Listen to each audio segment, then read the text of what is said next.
जानकारी आप हमारे दर्शकों तक पहुंचाना चाह रहे हैं? हालांकि हम बार-बार कह रहे हैं कि ये शुरुआती दौर के रुझान हैं और यही रुझान नतीजों में तब्दील होंगे, इस बात की अभी कोई गारंटी नहीं है। बिल्कुल देखिए रुझान अभी महज 2 घंटे बीते हैं, लेकिन जैसे ही हुँ, जैसे दिनचर्या चढ़ेगा वैसे-वैसे रुझानों में भी कुछ बदलाव हो सकते हैं।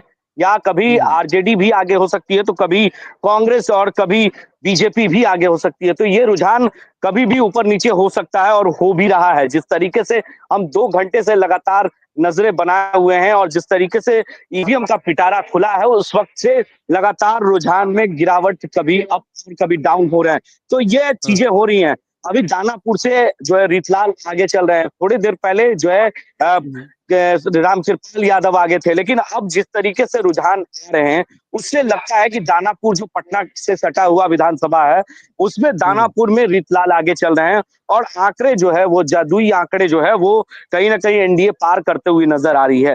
तो अभी तक जो हुँ, आंकड़े हमारे पास हैं वो 173 पहुँच चुका है एनडीए और महागठबंधन जो है 67 सीट पर आगे बनी हुई है और जनसुराज अब 0 हो चुकी है, जबकि 2 सीटों पर बढ़त बनी हुई थी। हुँ, शांत किशोर का यानी लगता है खाता भी खुलना मुश्किल हो रहा है।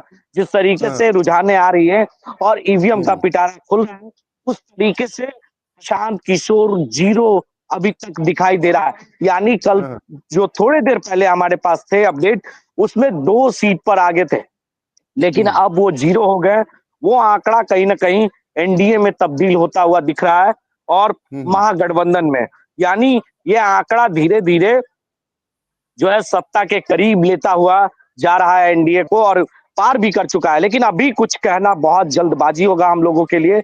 ये हाँ, आंकड़ा अब खेसारी लाल पीछे चल रहा है। अभी थोड़ी देर पहले खेसारी लाल आगे चल रहे थे, लेकिन अब हुँ, खेसारी लाल पीछे चल रहे हैं।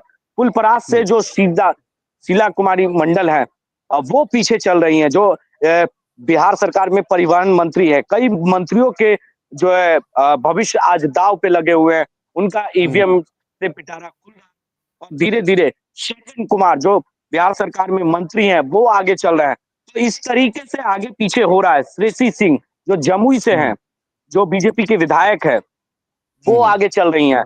अभी फिलहाल रुझानों में कई तरह के बदलाव दिख रहे हैं, कई तरह के बिल्कुल और ये परिवर्तन बदलाव दिख अभी रहे हैं। आगे आने वाले काफ़ी समय तक दिखाई भी देंगे और एक और पार्टी का ज़रूर ज़िक्र करना चाहेंगे और वो पार्टी है चिराग पासवान की एलजेपी रामविलास।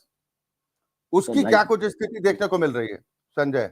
चिराग देखिए बिल्कुल साइलेंट मोड में नज़र आ रहे थे। हालाँकि उ देखिए उनको उन कम आंकड़ा नहीं है। जी, जी, उनका आंकड़ा जो है वो भी धीरे-धीरे वो आंकड़ों तक पहुँच रहे हैं, अभी तक 20 पहुँच गए हैं। यानी जो 29 सीटों पर वो लड़ रहे हैं, उसमें 20 सीटों पर वो बढ़त अभी भी बनाए हुए हैं। एलजेपी आर जो है, वो यानी चिराग पासवान 20 सीटों पर बढ़त बनाए हुए हैं और उनके आंकड़े वो पहुँचने के करीब में हैं। यानी अब 9 सीटों पर अभी पीछे चल रहे हैं, लेकिन जो 20 सीटें हैं, उसमें वो हुँ, आगे चल रहे हैं चिराग पासवान। लोग कह रहे थे आकलन जो एग्जिट पोल में दिखाए जा रहे थे कि वो 2 से 3, 5 यही आंकड़ा दिखाया जा रहा था। लेकिन उन हुँ। आंकड़ों पे जो है अब कहीं न